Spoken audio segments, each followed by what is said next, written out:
Welcome to the Mad Entrepreneur Show, where we make a difference one conversation at a time. Today, I have a special guest who I met on my Bali trip, who's actually outgoing, successful, independent, powerful woman, and just faces her fears dead on. And this is why we have her here, and I want to capture her story. So thank you.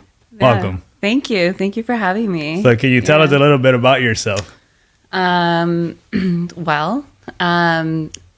name is Alexandria. I've been an entertainer in Vegas for over, I would say 15 years. I'm like dating myself right now, but it's fine. It's totally fine. So I grew up as a dancer, an athlete my whole life. And I was granted an opportunity to move to Las Vegas at an early age. So I kind of grew up there. I moved there when I was 10 years old.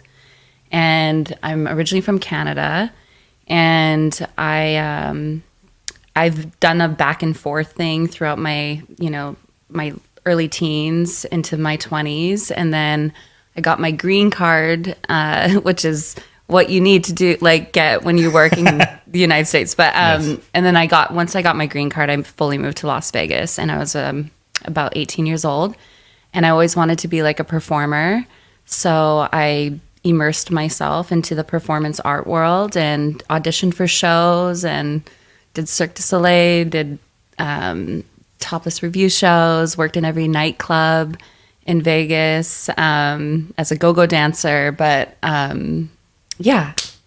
That's awesome. So what got you into the dancing world? Was that something that your parents instilled in you, or is that something you just follow and you had a passion for? Growing up, I was very athletic, but I always chose to do like gymnastics and like figure skating and performance art stuff like dance. My mother pushed me a lot to do tennis, which I loved, but I didn't find it wasn't my personality. So around 15 years old, I told my mother, I was like, I want to dance. And I just knew from an early age that I always wanted to dance. But I'm a little more self-taught when it comes to dance. I kind of started late because I was doing all the other things at an earlier age, like figure skating and tennis and all sorts of sports. So when I really started dancing was actually probably about, 18, 19 years old in Vegas and working really hard to audition for shows and stuff. So, yeah. So how was that process? So you found this passion at an early age. Yeah. Then you got your green card, you went to Vegas, and you say, you know what, let me go and perform. Yeah. Did you have to go to art school for that, or did you just go and say, let me go try this? No, so one of my very first gigs in Las Vegas, do you remember Craigslist? Yes. Okay. So I answered an ad on Craigslist, and they were at Fremont Street, which is a location, and I don't know if you know what Fremont Street is, but it's like the old part of Las Vegas, and they have like a light show that comes up. All these old casinos are there, and it's just really cool. It's like alive, and there's stages, and it's outdoors and bars and all that stuff. So I answered a Craigslist just ad they were looking for go-go dancers to play their iPod on the stage and just like go-go dance. I was 18. Yeah. And I actually couldn't find a job in Vegas when I moved there because everything is like 21 and older, So I was just like 18, 19 years old. I was still so young. But I answered this ad and I showed up with like a bikini. You're like, of course. Let me go full on. Full on. Showed up with a bikini and fur boots. The fur boot covers, like the EDC little things. Yeah. And I just started playing like Dead Mouse and like music like back in like 2008, 2009. That was, again, I feel like the West Coast back then was really like top 40s, which we all still love top 40s, but hip hop culture has just been very big for a long time. And I kind of like started playing like some electronic music, and people like, and I was up there with my fur boots, like, woo. And I just had these crowds basically just like all come around the stage. People started dancing, and I was just playing all this electronic music. And then after a few months of doing that, they actually asked me if I wanted my own show.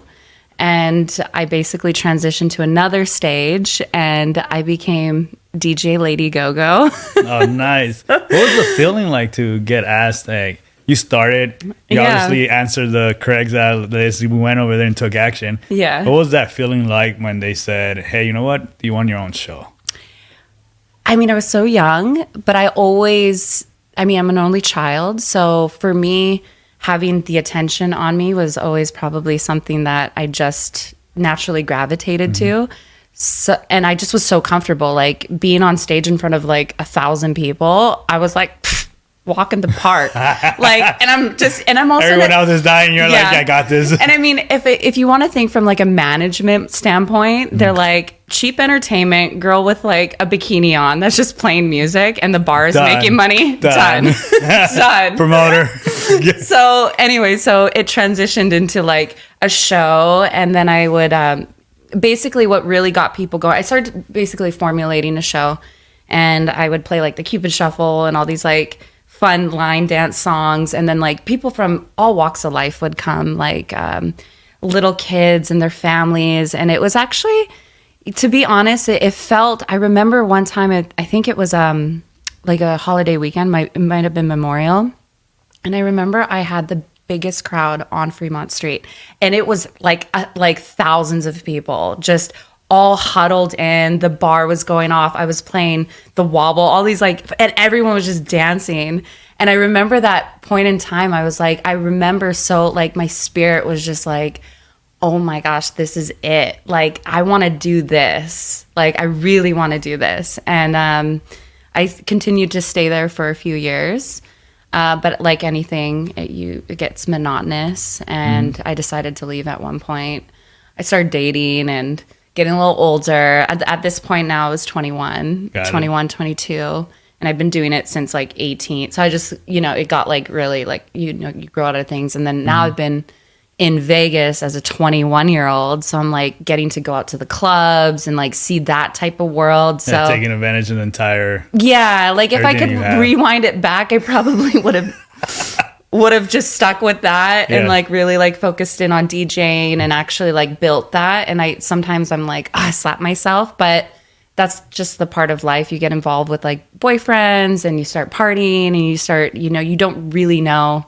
And this is, mind you, this is also like before Instagram and all that. And I started a YouTube, but I just was like, whatever, YouTube. And I'm like, oh my gosh. You could have stuck like, to I that should have stuck with YouTube. Like, what am I doing? Yeah, and then having that, so from 18 to 22, so you're controlling this studio now, basically. You have thousands of people there. Yeah. What was going through your mind when you said, you know what, I want to do this and I want to stick to this? Because having that much attention, it's insane at that age as well. Yeah, I've always been an old soul, and I think just being an only child, so the music that I also grew up with was probably a lot. Well, it was like a lot older than my generation. I'm born in 1990, but I was introduced to like Michael Jackson and Prince and Motown, and so like my influence of music was always like especially like Michael Jackson or any of that. Like it was dance. And so I always knew somehow that this was going to be something for me, whether it was performing arts, dance, music videos. So I think the part of the DJ Lady Go-Go aspect, it was all about me, but then all about them. And I really wanted to keep that going because the music and the people's faces. And so at that time I was a little more innocent. But I just didn't have the right direction. And like, again, if I could rewind the clock, I would probably make some better decisions. But I also, when you're young like that, you don't know. Like, you think you know everything. It's like I knew then. I was like, oh, I want to be a DJ. Correct. I want to play this type of music. I want to go to EDC. I want to do this stuff. But I also knew what I had was really different. Because, electronic music or like any DJ, it was like, it's all like clubs or festivals, right? And so what I was doing was just like so different. It was more of like a party vibe. And that part was like, I guess maybe I could see beyond it, but I don't know. Like I said, it was just, it's what happened, what unfolded for myself. And, yeah, but at least I can say I did it. Yeah, that's and that awesome. was a good moment for me. So now Yeah. Alexandria at 22, and you're now dating at this point, right? Yes. Where did that leave you? Well, interesting enough, I was dating also since I was 16. So so dating for me has been very interesting. I've fallen in love a lot. I've fallen out of love a lot. I've also have seen a lot of my behaviors from my childhood, not growing up with a father, not having the right influences. I've gravitated and really put a lot of effort into relationships, but also pulled out of them as well when I was, like, I guess you can call them like red flags now, because everyone's red flags. Yeah, that right. wasn't a term years ago, but Everything's a red flag I know. now. Like as soon as like someone like, shows you a red flag, but that was basically like back then, like as soon as like I got a red flag, whether that was emotional abuse or abuse of any kind, I would just like pull out, like I would just check out. But then I would still stick around because again, when you come from trauma as a child, you could tend to stay in the same cycles before you really know, like, oh, this is not good for me. So a lot of toxic relationships. Yeah, I mean, we all go through it. We all been falling in love, out of love. Yeah. We're human beings, right? Yeah. So what after your relationships, what else did you do in Vegas? So from that point on, I actually came to LA, believe it or not. One of my very first top list gigs was actually here in LA, and it was at a club, and it was just go-go dancing. But I came here, and it was very liberating. And from that point on, I decided that I wanted to be like a showgirl dancer. Like, and I think even when I was like the DJ Lady Go-Go, I was more of a dancer anyways versus a DJ. Yeah. So I was always making my way into being a dancer. That was always like my That was goal. your ultimate goal. Yeah. So then if I rewind it back, like I think I always was meant to just like dance somehow. So coming to LA, I kind of was thinking about moving here at a really early age. I really wish I did, but it's okay. So actually, what ended up happening is like my real first introduction, into like the performing arts world was a show that I auditioned for. It was called Sexy, and I was here in LA. And I was go-go dancing, and I remember this woman that I would follow on social media. She was actually a dancer also on Fremont Street when I was the DJ Lady Go-Go. I remember on my breaks, I would go watch her, and she was so incredible in this like 80s show. She would do like the flash dance thing with the water. Yeah. And I just remember being like captivated by her, like completely enthralled. Her name's Jennifer Romas. I love you, Jennifer. I love you so much. She's like my big sis. But I started following her on Facebook because one day I went and watched her, and I was like, wow, you're so amazing. Can I get your Facebook, or how do I connect with you? And she gave me her Facebook. And then she ended up opening a show. So long story short, I auditioned for her show. I was at a club here in LA. It was 3 a.m. I drove all the way to Vegas for like an 8 a.m. call time to audition. And again, I wasn't really, like, everything was freestyle for me at that point, like go-go dancing and all that I wasn't really like training, like dancing. But I showed up, and it was some fierce competition, like trained dancers. And sorry, excuse my French, but I like fucked everything up in the audition. No, like I was good. Horrible. Like the worst audition I've ever done. What makes you say that? Like it was choreography, like just choreographed movement. So for me at the time, I was just a baby. Like I was just not there. I was not there. But the whole reason for coming to LA is I wanted to start dancing, like going to Millennium Dance Studio, but I never really made it there. Like I was just kind of like lingering around a little bit of LA. So when I went back and I auditioned, it was horrible. But when it came to the freestyle part, I guess something happened and she noticed me, and the rest is history. She came up to me after. She's like, listen, your audition was terrible, but I see something in you. I want to work with you. That's fucking awesome. Okay, so she gave you the feedback that it was terrible, right? But she did see something. What do you think that was? Did you ever clarify that with her? She tells me that she saw something special in me, like probably, and I mean, I saw something special in her. Mm-hmm. So maybe there's a little bit of a similarity of just being a true talent, that when you see it, like, like it's facial expressions, it's movement, confidence. I walked up in there with a lot of confidence. I will also argue is the fact that you were in LA and you drove to Vegas to be there. That shows a lot of discipline. Yes. I bet if I were to talk to her, she would say the same thing. And I think discipline trumps talent. And you have a lot of that. Yeah, thank you.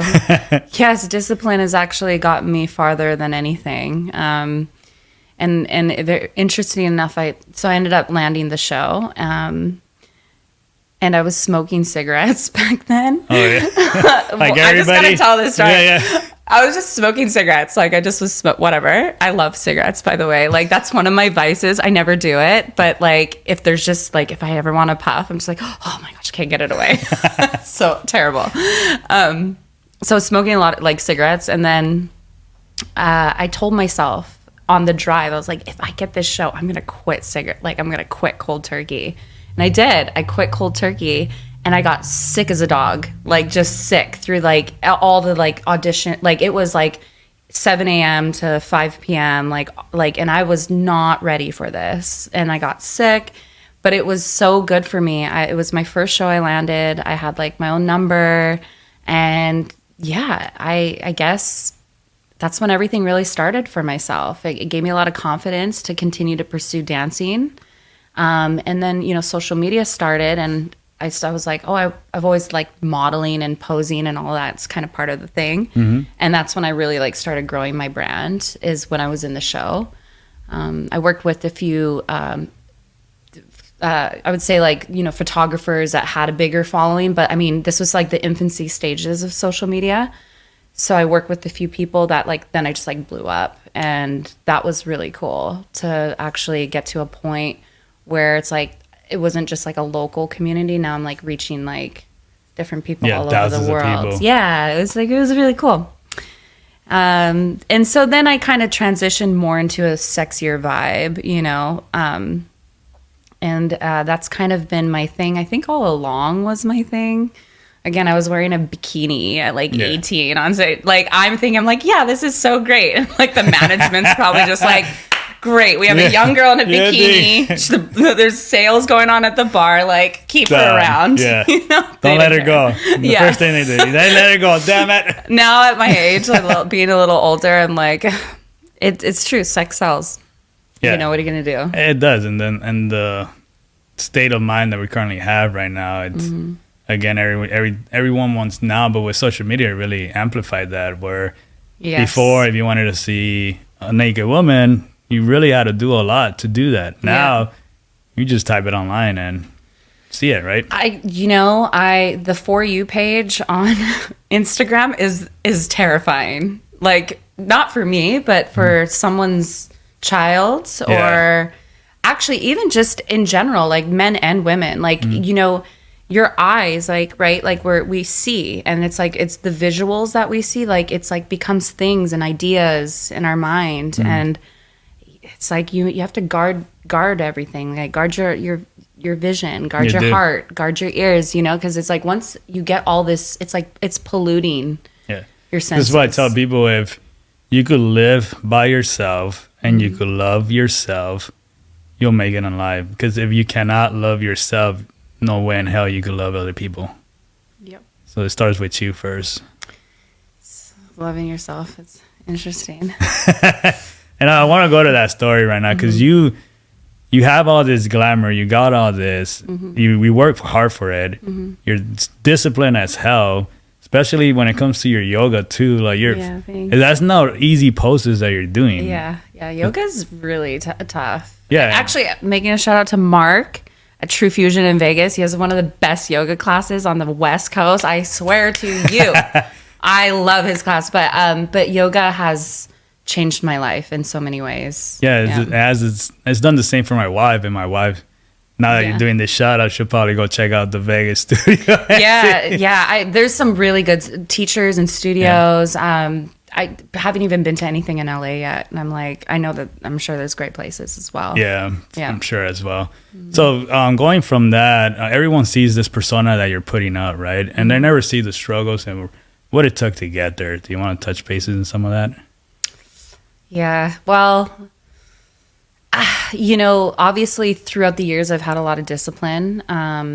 But I also listen, I'm human, but throughout the years I had, different relationships, lots of experimenting with, drugs and, some substance abuse, drinking. Unfortunately, that has always kind of crept in, and then I would get rid of it. And I've had a lot of emotions behind that, due to a lot of the reasons my father passed away from it. So when it comes to the struggle, I feel like, oh gosh, yeah, it's hard for me because I think whether it was toxic relationships or substance abuse, I think those things held me back, truthfully, and to get myself out of those piles, had to take a lot of work and a lot of self-reflection and a lot of self-validating myself, because I've always I've just been addicted to someone else validating me. And I think that I didn't really have a lot of influence in the right ways. So I just kind of okay. Oh, that feels good that he's saying that. Okay, let me just run with that. Oh, should we go out till 4 or 5 a.m.? Yeah, because I'm a people pleaser and I want friends, So this has been... I completely understand what you're saying. And the fact that you go on these journeys too, because this is how I met you. When you were in Bali, you were on a journey of discovering yourself again. Yes. Yep. And going on these journeys by yourself is so beneficial to everybody. Mm-hmm. And I wish more people did that. But in your journey, the fact that you're identifying that this is what's going on means a lot. That means progress. Yeah. Yeah. And so you're definitely going on the right path. Oof. Yeah.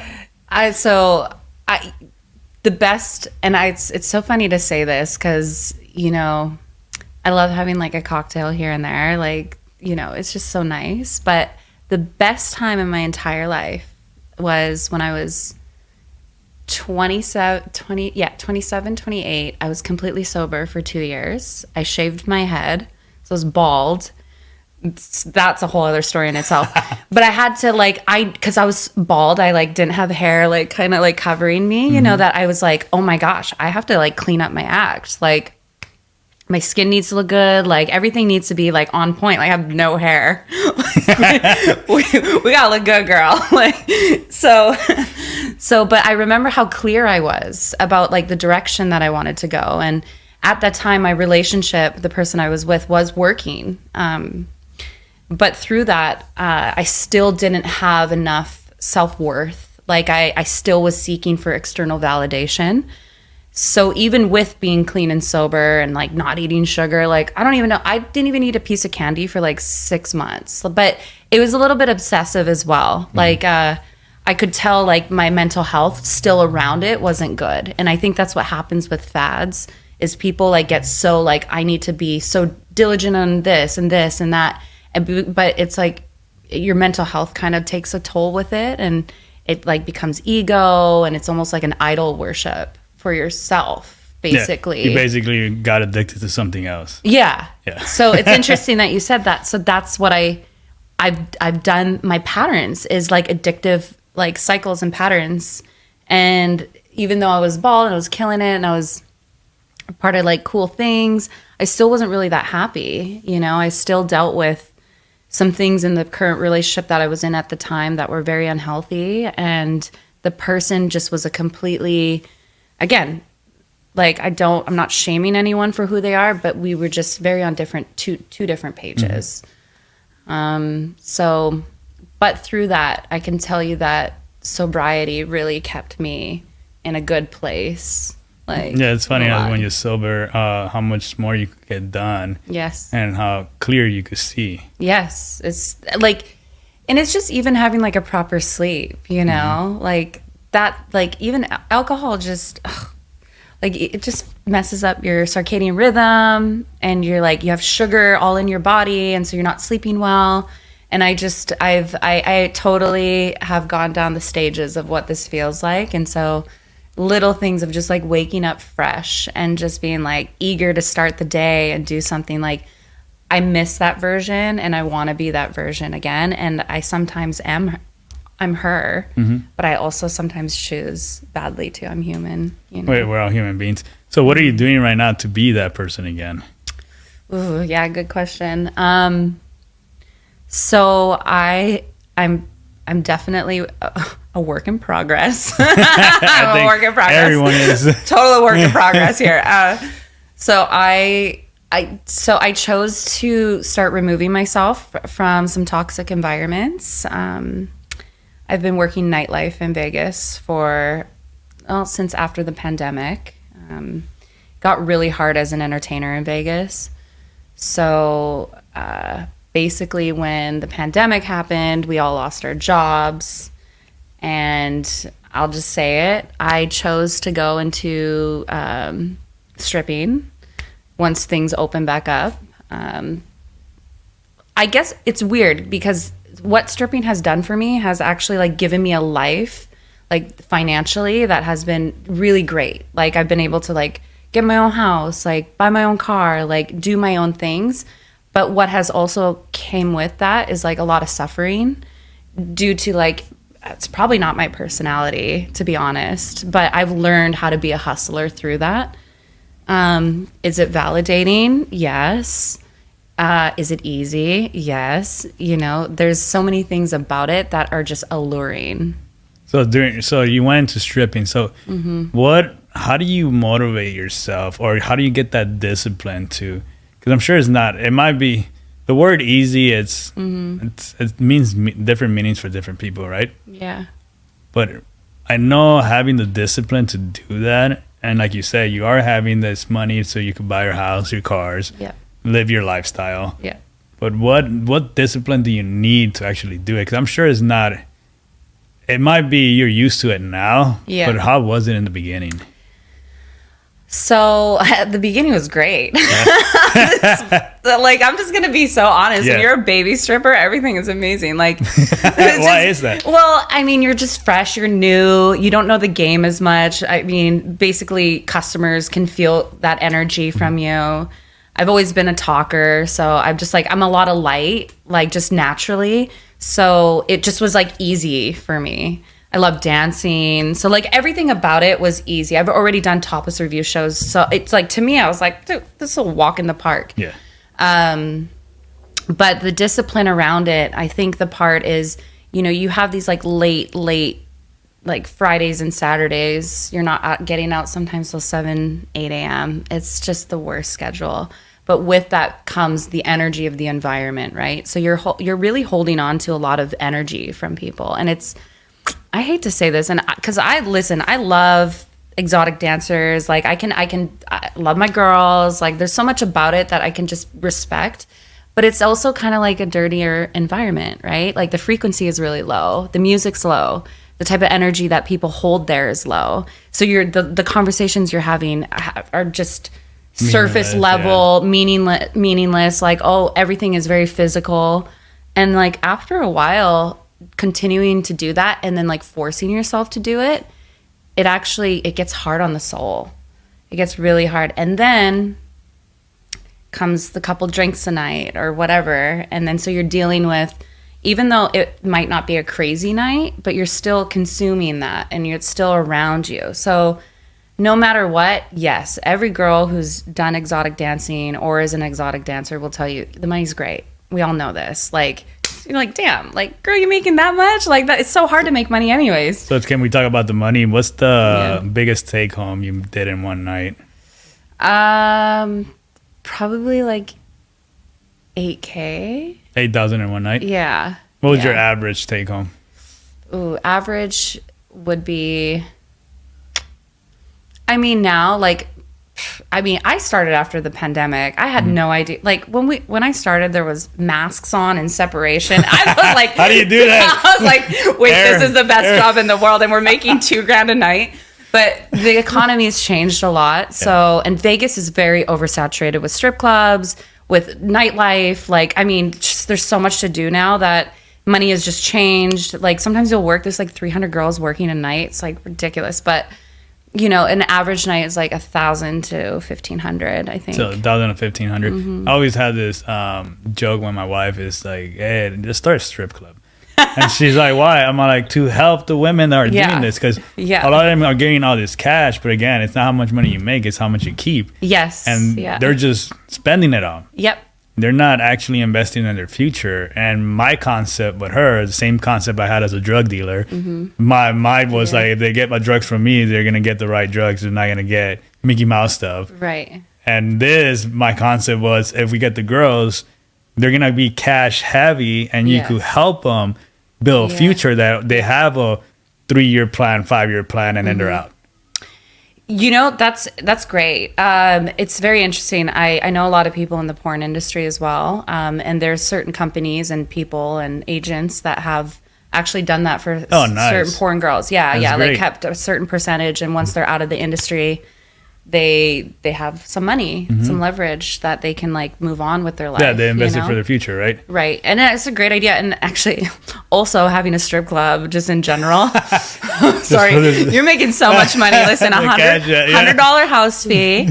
And then you're tipping. Like my girlfriend the other day told me, she's like, I just paid the club $8,800 to work last month. And I was like, girl, get out of here. And she's like, yeah, like, and then that's ridiculous. Yeah, and it's probably nothing compared to what she took on, right? Or is it? Well, I mean, you got to like weigh out everything, right? You have $100 house fee. You have to tip on your VIP hours or whatever you're doing. You're tipping everyone, And I mean, yes, I'm sure it was lucrative. But if you really do the math, you're losing too, Like that's not all your money. You're correct, your time. Paying to work, and as an independent contractor in that position, like it's a blessing and a curse kind of. And that's why I think that all entrepreneurs, because even strippers are entrepreneurs, and it's just understanding how the money system works and what you could do with that cash and not just blow it. Yeah. Because you're living on the now, not on the, what am I going to do in 5 years if I want to get out of this game, if you're right? Smart. Sometimes you don't think like that. I mean, you could be in the moment, depending on the type of woman. And also, like I said, it's getting harder to make money just in general nowadays, obviously with the influx of OnlyFans and, multiple different ways to make it. I mean, obviously, one of the biggest businesses in the world is prostitution, right? So a lot of girls go from that into that, Wow. And so, again, these are all just like doorways that get opened. Gateways. And that's the part where you have to be very careful, because it's just so easy to go, I'm going to go do this because I don't have to go in and work a 6-hour shift. There's so many elements of the business that can lead you into really dark paths, and you have to be very careful. Yeah, I agree with you. So now what are you doing to rebrand yourself? Because I know we touched base on that. Yeah. Thank you for asking. So I think I was beginning to tell you that I've decided to get out of some toxic environments. And I'll just say this, but it's not going to be forever. I'm still working in them, but I've decided to move myself to a different location. So I'm Canadian, but I moved back to Vancouver, BC. I started renting a place there. Actually, my best friend has a beautiful home, and it's her apartment, the little sector of the house. So I'm basically living in my best friend's house. I grew up with her in Canada. So she's like my sister. We met when we were like 7 years old. And I decided to kind of start a new life with my dog. Yeah, you take your dog everywhere too. That's awesome. By the way, he's there right now. And I'm like, oh my God, I miss my dog. But I decided to I needed to get out of the environment. It was like every day. So I'd go into work and paying all these bills or whatever I'm doing, and just being a little, because what happens when you're not happy and you don't have divine purpose is you're frivolous, right? Like whether you have a bunch of cash, again, you're like, I'm in Vegas. There's nothing to do but shopping and eating and going out. Okay. So I would literally just be like, I'm going to go shop today. And then all of a sudden I'm $500-$600 in of a bunch of fast fashions that I'm like, why did I spend money on this crap? But I'm like, oh, I have to look cute for going to this event or doing that. I do gotta say, man, your style is on point though. That's what I tell my wife. I got no style, but you just take it to the next level. Well, a lot. So also building like my brand as like a as an influencer photos and all of that, your look is part of the spiel, right? So a lot of things I've bought throughout the years have been for photo shoots, like you're like, oh, that's really cool. And I'm like, yeah, like I bought that at this place, and my closet's ridiculous. Separate house. The back house is my closet. Yeah. So, but yeah, like it's easy to become frivolous when you have no direction. Yeah. Yeah. So what's your main takeaway then as you're rebuilding yourself? Oh, so yes. So moving to Vancouver is just a reset. I recently got out of a 7-year relationship that did a lot of damage, right? I met this person when I was 26, and I was still maybe not healed from a lot of the past relationships that I was in. But we fell in love, and there's a lot of great moments. And I really think that as I got older, I wanted to be a mother and a wife, and it kind of just didn't unfold that way. So I'm trying to rebrand myself as I think, because my best friends all got married, had kids already by 30, and I'm 33. I thought that's like what I needed to do as well. But I'm not doing that. And I don't even know if I want that yet. Gotcha. So rebranding myself, like moving away and having a peace of mind from all of that and like all the memories of that is really healing for me. And I'm just taking one step at a time and trying to, well, it's crazy because even the last 24 hours, some really cool things have unfolded, but I'm really trying to just be like honest about where I want to go now. Like whether that's dating, whether that's business opportunities, like how am I going to rebrand myself? Like how am I going to really start making income the way that I want to make income instead of doing nightlife? Yep. Yeah. Yeah. So from when I met you in Bali to following you on social media, right? So we met each other closer towards the end of that trip because we were all focused on the boxing retreat. Yeah. Shout out to Luke, one of the best boxers, trainers out there. Yeah. So during that time, you weren't really following like this entrepreneurial journey, right? And then I started seeing you posting that you're going to seminars, you're doing this. That's when I reached out. I'm like, hey man, I want to hear your story. What are you doing? Yeah. You want to talk a little bit about that? Yeah. So honestly, I'm just trying to gain the confidence, meet the right people in order to really take my brand to the next level. And I have a few tiers of things that I want to do, but I want to start really focusing in on like things I'm already good at, whether that's like the fitness category, apparel, bikinis, photo shoots. I want to start branding myself and becoming like doing like workshops, for instance. And pole fitness has also become like something I'm really enjoying as well. And I see a really massive industry in that right now. It's very new, but potentially maybe opening up a studio, having partners, becoming like, what's the next wave of like fitness for women? And then now working with this photographer that I just did a photo shoot yesterday with. I've worked with her the last few years. I flew out to Dubai, worked with her. So we've been building like almost this portfolio. And when I showed up to set yesterday, this girl was like, oh, you're the girl with the ponytail. Because I always wear a ponytail in her shoots. And we were just at coffee this morning, and we've been thinking about some things together that could like really inspire women in that industry to like become their best self. And, making a package for them for posing and other things and photos and all that. So yeah, and really then cool the photos, I gotta say, and if you guys want to look at our Instagram account, I'll post it on the description below, are not your regular photos. Definitely where not. you're just smiling, pose. Nah, you're doing some wild poses. I'm man. just like doing the splits across like freaking staircase. Not only that, but with the pole as well. Like that takes a lot of strength to do, flexibility. So that's kind of the avenue that I want to build is really more geared towards helping women build the confidence, the flexibility, the strength to be that. I grew up in the 90s. You obviously you're like, no, I grew up in this is boring now. Everything was like wafer skinny girls, right? Like the Kate Moss and like the Victoria's Secret models. And that's what we thought modeling was. But modeling has like just super succeeded into this crazy cool place, like fitness and all these like strength and beauty, and so there's so much more that I can feel that I would probably love to be a part of and really help women and like gear towards that direction of like helping them pose and feeling confident. And I don't know. Yeah. My brain is a little bit mushy right now from all the thinking what I'm going to do. And changing your schedules too, right? Because I want to say that you're a night owl, and then you came over here for a photo shoot, and then you had to shift your schedule. So you're disciplined enough to make that happen and then to take that shoot. We interrupt this show to bring you a word from our sponsors. Us, Mad Entrepreneurs. Look, the economy is tough. The markets are constantly changing, and we are creating a sense of urgency based on the information that we're gathering. We're looking for like-minded individuals that want to grow their equity. They want to continue to build their wealth. We want to do partnerships. If that sounds like you, go ahead and visit our Instagram page at mad.entrepreneurs and DM us the word Mad Familia, and you'll get the information you need. Now back to the show. I know we were touching a little bit about your shoot yesterday. I do want to hear how that went. So the shoot that I did was great. I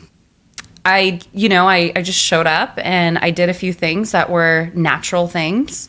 And I was like... Natural things to you.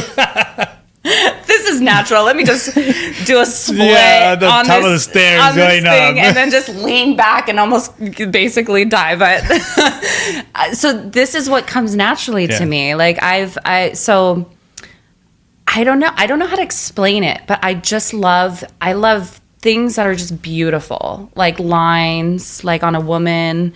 I love just things that are just like elegant and beautiful and strength wise. So I don't know. It's just natural. I cannot explain it. Like that's why she loves working with me. Cause she's like, oh, there you go again, girl. Stop. She don't even tell you yours. It lets you be, right? It's like when my brain, and that's even when I listen to music. Like when I listen to music, I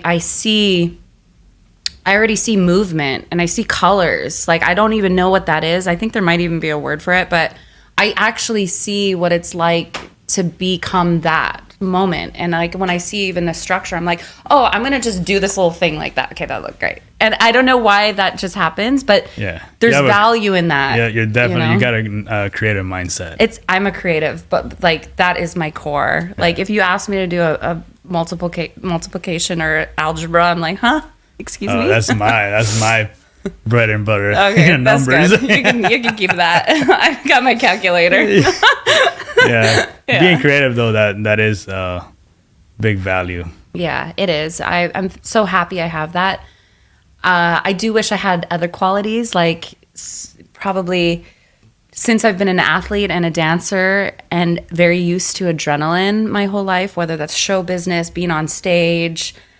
I'm trying to transition myself into thinking like a business person, and that's been very difficult because I'm very much used to like emotions and creativity and creation and this and that and like the music and oh my god, it's so fabulous and I'm getting paid, right? And like and I hate to say it, but like stripping is kind of like that. Like stripping is like, let's put on a bikini, let's do our hair, let's listen to the music, let's move, and oh my gosh, I just made $1,000. Wow, it's so whimsical.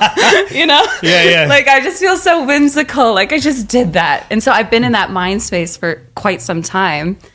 And I know I'm educated, but I'm trying to transition myself to become the next version.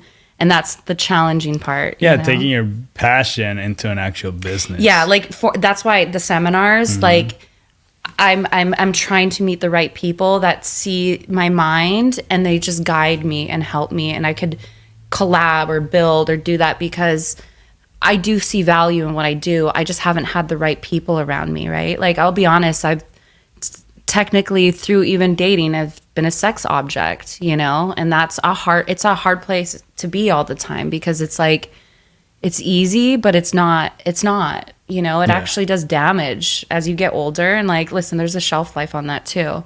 It's not easy being now 33 when I was, you know, 25, like living my best life doing it. It's Correct. Like, it's changed a lot. Like my mental space is like, not about it. Like I have no patience for bullshit. Yeah.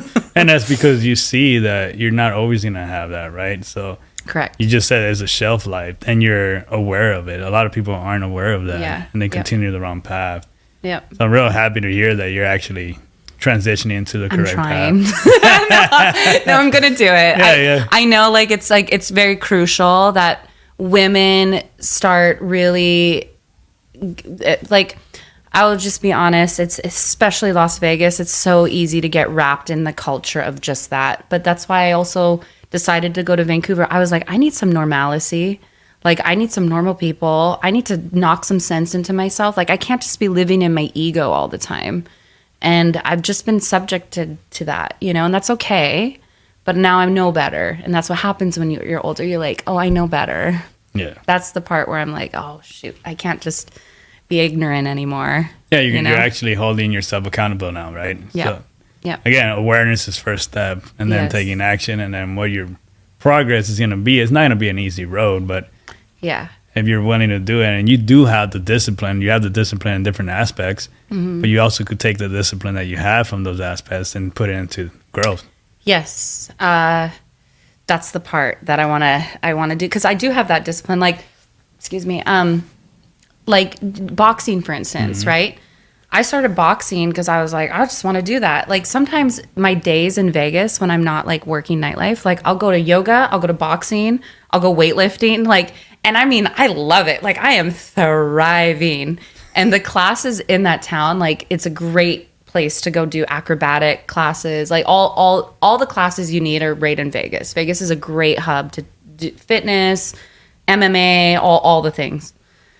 But at one point when you're just feeding that part of you, that's like the surface, like the ego, like the athleticism, it's mental, it's good, but it's like it's not all of me. And I've fed that part of me for so long. I'm ready to feed the other part, you know, the more like, oh wow, I have purpose doing this, or I just lit someone else up for something I just did for them, whether that was like a coaching session or like I helped this girl feel good in her photo shoot and she feels great, or we talked about our terrible past relationships and now we're like moving past that because we're growing and we can, you know, confide in each other. So that these are the things that like I'm searching for and want more of, versus like the wow, I just killed this class and killed that class and oh, and it's still going to do those things, but I need more balance. Yeah, you're transitioning from just yourself to a giver, and then Yes. like you said, looking for partnerships, right? And that's the whole point of our show. Is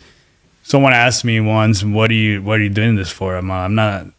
Are you selling anything? I'm not selling anything. Is something that Alex Harmorsi has done is he'll bring a small company, $1 million company, into a $10 million company, and then he'll either buy them out or make them into partnerships. But he does that to get them at his level. Yeah.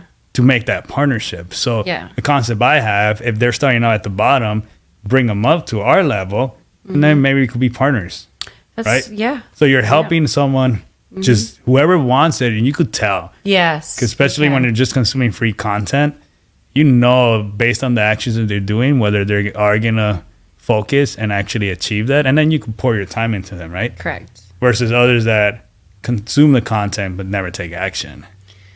Correct. That's yes. I absolutely agree with that. Yeah, finding that balance. Yeah. Yeah, that's very cool. So what's your next avenue? So now you want to start your own business. Are you moving back to LA? Staying in Vegas? So,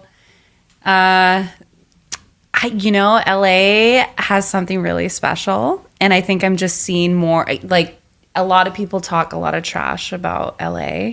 Like, right, like the homeless and all this stuff, the traffic, right? It's like the homeless and the traffic. That's what everyone says about LA. But LA is like really magical. Like there's magic to the city. And I think it's because everyone does want a dream and they're here for a dream. And so there's a lot of, the energy is like different. So I might do a LA thing. But for right now, I'm still in Vegas. Yeah. I'm doing both Vancouver and Vegas.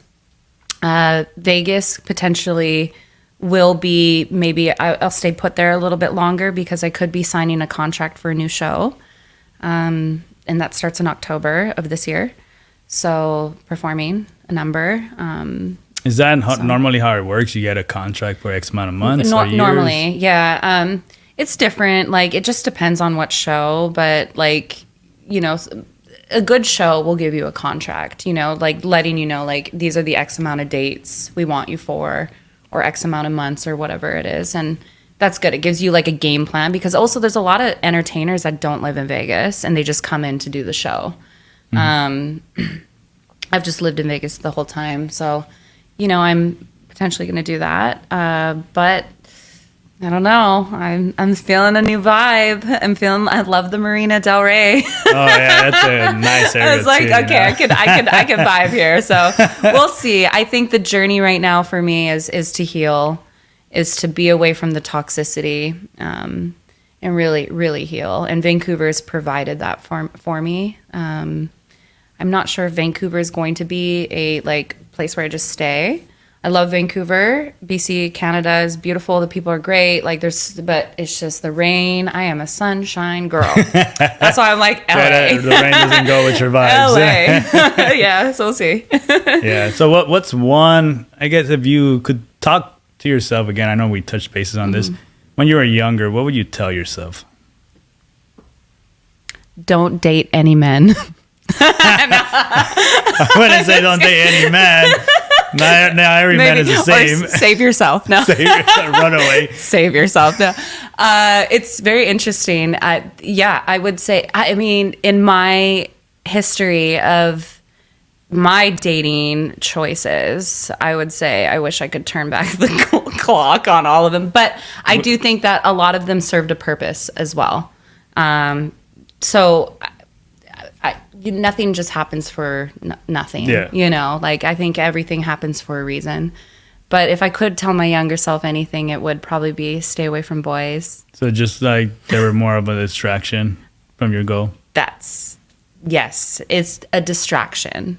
That's majority. If someone, I mean, this is a really deep conversation, but most of the time, a lot of people, especially nowadays, are not serious. Like, you know, and even as a beautiful woman, but even as a young girl, like, nobody taught me about, you know, and again, this is maybe a crazy conversation to have, like saving sex for marriage, or like doing certain things that will save you from all the heartache, right? Like, we create sexual soul ties with each person that we engage with, and the drama that happens with it when it's not perfect and everyone's bringing some sort of baggage into relationships. Correct. So yes, it's all a distraction from getting to your true divinity, to your true purpose. And that's what I really want for my life now, moving forward. Yeah, do I feel lonely? Yep. Have I made some poor dating choices since my breakup? Yep. Yep. But that's part of the process. Correct. You're not alone there. And I do agree with you. It's, when you're young, this is what I'm telling my kids, is have time for yourself. Like, you still don't know who you are. You still... And this is something I would tell myself too, is you're always focused on that partner. You would never focus on yourself. Correct. And if you definitely want to make it in life, and then especially if you're going into an entrepreneurial journey, no one's going to tell you this, but you have to be by yourself. You have to learn to survive by yourself. If you're dependent on yourself, you're going to grow so much. And if you can love yourself, you're going to love others. And then that right person will show up when you're ready. You don't have to just be, I need a partner just because I need someone next to me, right? Because I don't want to feel lonely. Yes. Yep. That loneliness is going to be there. You just got to overcome it. I love that you said that.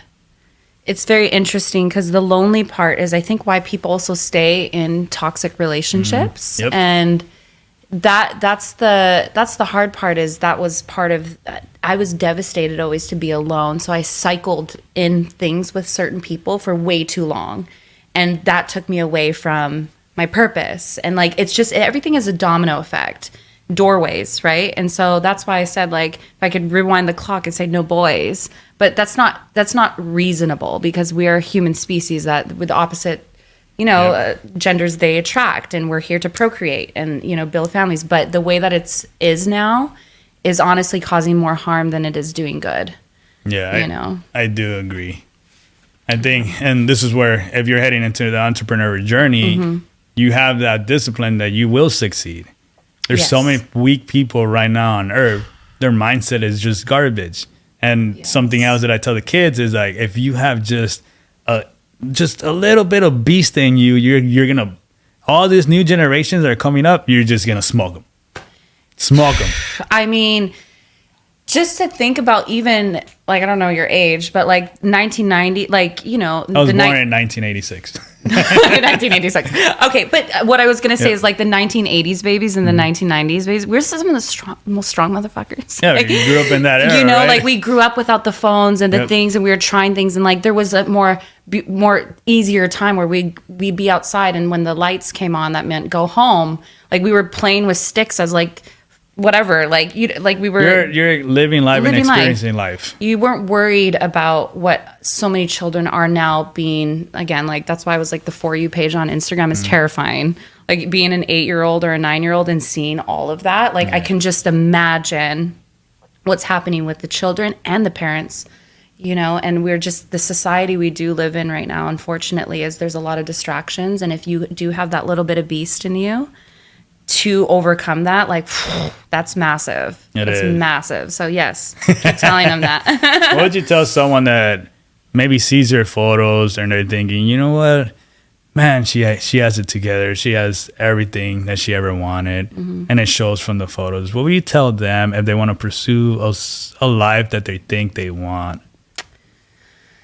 Well, and it's interesting that you say that, because sometimes I think my photos might come across like a little sexual, or so I'm a dichotomy, to be honest, because I battle with what I'm showing people versus like who I really am and how much hard work actually that took.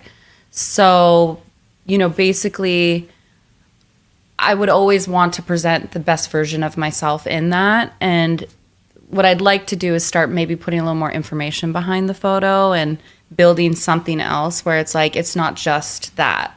Because I think Instagram just shows you one image and it's hot and it's like, you know, now I'm trying to take that as like, okay, what can I now pull from that and make a business and inspire people through that. And then maybe too, I probably need to clean up some of my act as well. I'm not perfect. Like no one is. I was been archiving some stuff. I'm like, ooh girl. So I'm like, ooh girl, you know, like I was like, okay, like, you don't need that much thinking? booty on the internet. Like if you want to become this new version. But again, like that's why I want to transition it more into the fitness aspect of it, because I still, like, my mom was a bodybuilder. I grew up watching her compete in shows, you know? So like, to me, I'm fascinated by the human body. So I want to transition my business into being like, this is natural human body. Like, this is how you move with it and how you take care of it. So I think that there's something there. I don't know what it is yet, but potentially I'll be watching. Well, I'll watch this in 10 years from now and be like, oh my gosh, I was such a baby before I knew what I was going to do. Now I'm a gazillionaire. No. Yeah, that's the goal, right? I'm on Forbes. Cheers. No. Yeah, and if you could say it and speak it, you know, if you think it and speak it, like Conor McGregor said, right? Sure. And you could feel it, it's going to happen.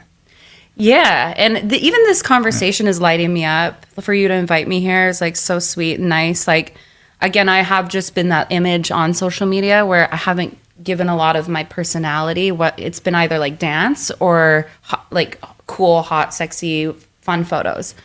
And I've never really like expressed that. So I think I'm into the next version of myself being able to do that. And this podcast is kind of lighting me up to do so. So thank you. Awesome. Yeah, glad to hear that, because that's the whole purpose here, right? Make a difference. So. Make a difference. And people want to hear the real story, right? Like, it ain't for nothing. Like, you know, we see all these like amazing photos of these beautiful women and everything is curated and amazing. But like, I had some of the hardest times in the last couple years.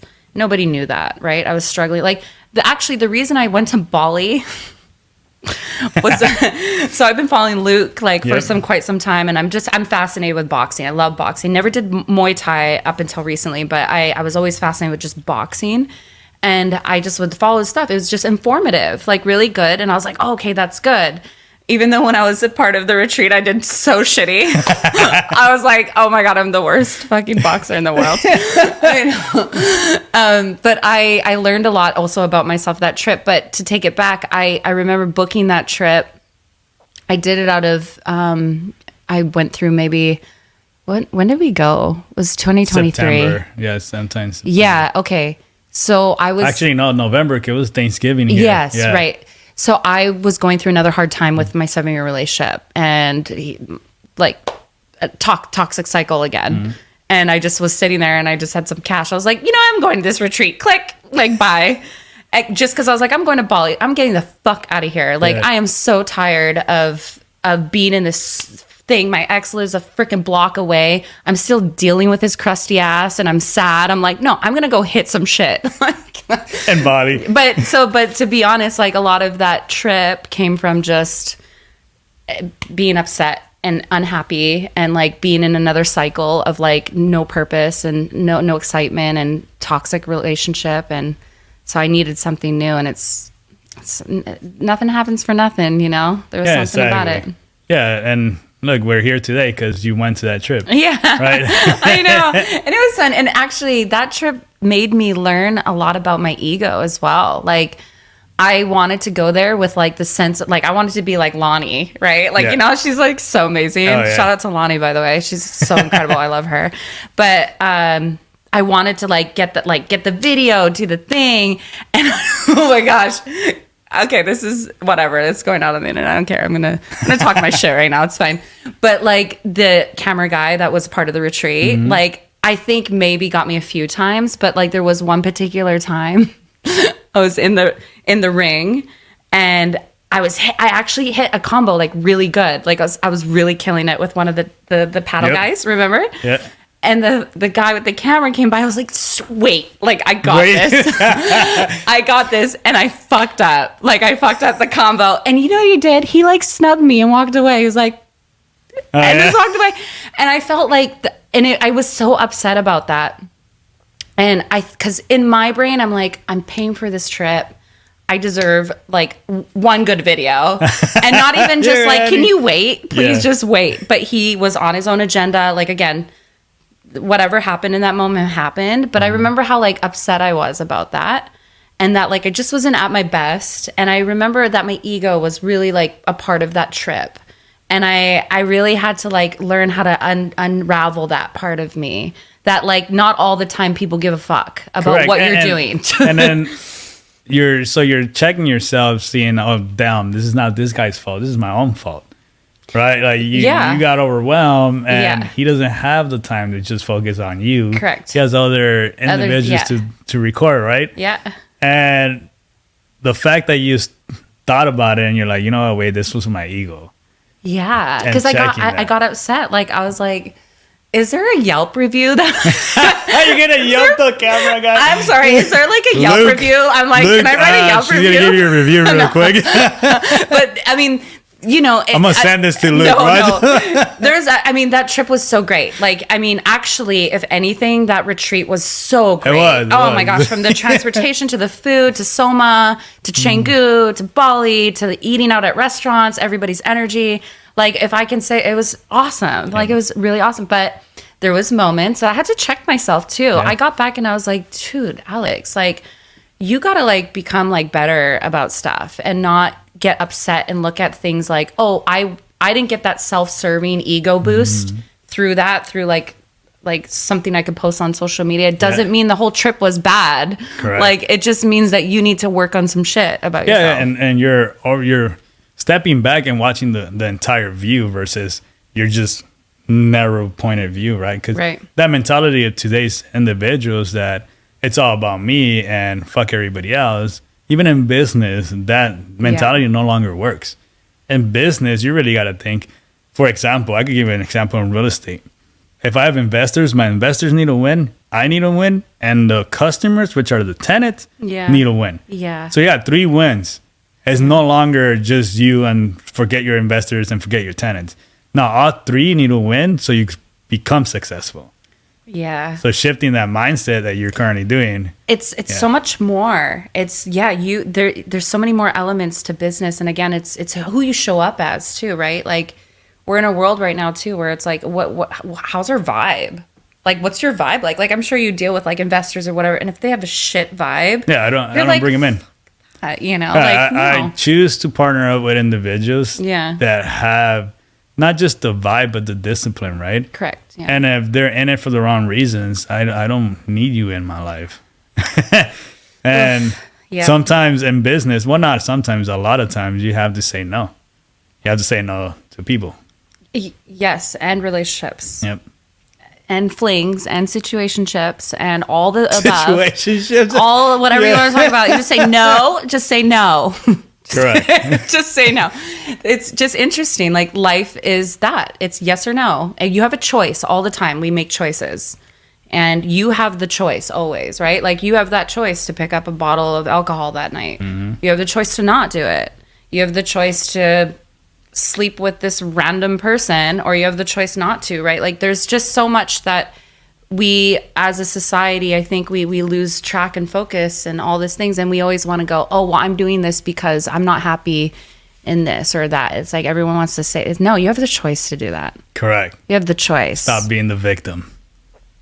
I've been I would ruminate on my problems for so long and be like, I'm such a victim. I did that for so long. And that held you back, right? Oh my gosh. There's no growth. I remember talking about my ex. We broke up 2 years ago. Okay. We're broken up, but it took 2 years to break up. But the only thing I would talk about is my fucking relationship and how horrible this person is. And I look back at it and I'm like, what is the common denominator here? I'm probably horrible too. Like there's something here that ruminating in the pain is also an addiction, right? Like talking about the pain and feeling the pain. It's like, oh, I'm comfortable in this space. I'm going to keep doing that. Yeah. Versus like being uncomfortable, moving your shit to a whole new country. You don't know, like or just trying something new. And that's why I love the Bali trip. Like that's why I've loved trips, because they get me. I'm so not in that frame of mind. I'm just thinking about, how do I get around? Where do I park? Like, what's going on? Real Who life am problems. I? What am I doing? Real life problems. Like, how am I paying this? How am I paying that? But that's why it's so good to take solo trips and solo journeys, because we tend to, sometimes families and all this stuff, we get, it's so, everyone talks about the same thing constantly. You get overwhelmed, yeah. Get overwhelmed and creating new neural pathways for your brain, like whether that's a boxing retreat and learning new things, learning something on the pole, doing a photo shoot. Like that's where I'm at. I'm like, how do I train my mind to become the best version and just new? What is newness? Like that's what I'm always asking for and wanting, Yeah. So I definitely see that in you. It's, you're more of a, I've tried this, I've done this, let's move on to something new. But I think now that you're going into the business realm of ventures, you will see that you're going to try, you're going to like it, and you're going to stick to it. Because it's always, it's never ending change, even if you're in the same industry. Yeah. Which is great. Like trust me, watch, you're gonna love it. Especially calling it your own is completely different than working for someone else. I don't even know if I could hold a normal job. Like I haven't had a normal job since I was 16. I worked at a shoe store in a mall. Yeah, I don't even have I don't even have a resume. Yeah. Like I don't even know what to put on a resume. If I was to get a regular job, like I don't even know Word. Like you guys, like this is what happens when you just follow. So this is what happens when you just follow passion. And sometimes when you follow easy money, if you follow easy money and like like you're not training yourself in different ways to like grow something for the future for yourself. So I always admire people that put themselves through schools or courses, and that's what I'm wanting to do now. Like I think it's very important to learn different versions of yourself, because if you always stay in just like that one thing, you just get really stagnant. Yeah, and your comfort zone, you're not gonna excel. Correct. You get out of your comfort zone, you will excel. Yeah, I love being uncomfortable now. I love it. I also love like living in a couple like suitcase or a bag or whatever. It's like it's kind of refreshing. Like on the go. I like being on the go. Like I said, I'm such a feeler that like I really need to be inspired in order to like do something. Like and you hear these stories, people are like, oh, just pick one thing. Like, just do it. Like, just see where it goes. It's like, no. Like, I got to feel this shit. Like, I got to know, like, no. Because I want to wake up and not dread it. Correct. You want to be inspired when you wake up and be like, yo, I'm living life by design. Not just, oh, I got to go be here because I need the money. And that's the thing, is the world is living in that. And like, that's why, like I said, I don't even have a resume, but the thought of even having a normal job, like it crucifies me. Like, I'm like, what is a normal job? Never gonna happen. That says a lot about you, because you're not going down the wrong path because you didn't take your average Joe job. Yeah. You're learning so much. You have to, on the positions you put yourself, you had to learn sales. Sales, you know what? I'm a good salesperson. Yeah. I think that's is also valuable. So yes, on and your I've been told resume, it'll that. be sales. Sales. And I've been told that before, actually. Someone told me in the club once, it was a gentleman, but he was like, so what's your 5-year plan? This is always the conversation, by the way, is because listen, real talk. So like, if you're sitting with a customer and it's more than 15 minutes, like you're going to talk about your story. You're going to ask where you're from, what are you doing? What is your life? And then always like, customer is so fascinated by what we do. Like, and then they ask, your age, and then blah, blah, like, I'm not a 21-year-old baby. Like I'm a woman. Right. So, well, what's your next 5-year plan? I fucking hate that word, by the way. But it's true. Like, what is your plan? Like, we should be planning. Correct. We should, but we also should be living. So we have to have the best of both worlds. But I remember I was like, I don't know. I think at one point I was like, I think I'd be a really good therapist. Which is still not out of the, I know, which is still not out of the cards. I think about, like, because I sit and I listen, but I'm empathetic. So I understand, because I come from a lot of trauma, and so I can really relate to a lot of people but it's also, for me, I think, because I'm empathic, it's very soul sucking for me. Like, I've had friends in the past where I've been there for them and it just sucked me dry. So you have to be careful. And I don't know if being a therapist would be the greatest for me. Yeah, I think that's so true, though, because there are individuals that just the way they talk, and they want your time. They want your time, and they're just telling you, and you feel that energy where it's like, dude, shut the fuck up. Like, do you hear yourself talking? It's interesting. Yeah. And you just want someone to just be there for you, but it doesn't necessarily mean you're going to change. Correct. I mean, I spend a lot of money on a therapist in the last couple of years, and I still went back with the same problems. And it wasn't until I started removing myself from environments and actually doing the change, which is the hardest part. Nobody wants to do it. They just want to talk about it. Mm-hmm. So I'm not sure if I was to become a therapist, if I could sit there and listen to someone just talk about the same thing. Like, I'd be like, girl or dude, like, bro, like, you need to take action. So, but to go back to the customer, when I was talking, I said something along the lines of therapy, and he's like, no, I think you're good at sales. And I was like, what? You're just taking all my money right now. I think he's like, here's all my money. No. And I was like, actually, yeah, I could, if it was the right product, I probably could sell you anything. Yeah. So I'm selling you the dream. There you go. Yeah, exactly. Yeah. So is there any final thoughts you have for our audience? I don't want to sound cliche or Go for it. But just be true to yourself, and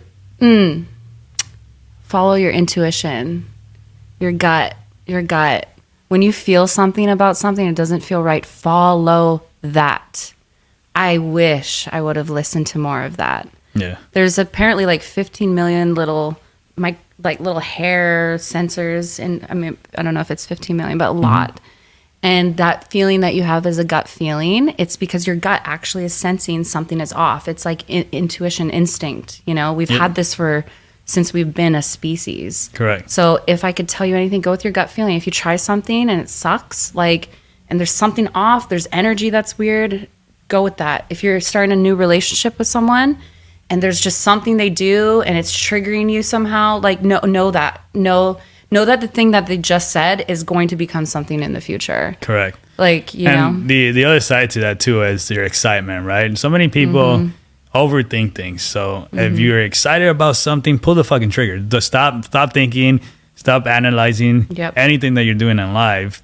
And that gut feeling that you're talking about goes both ways.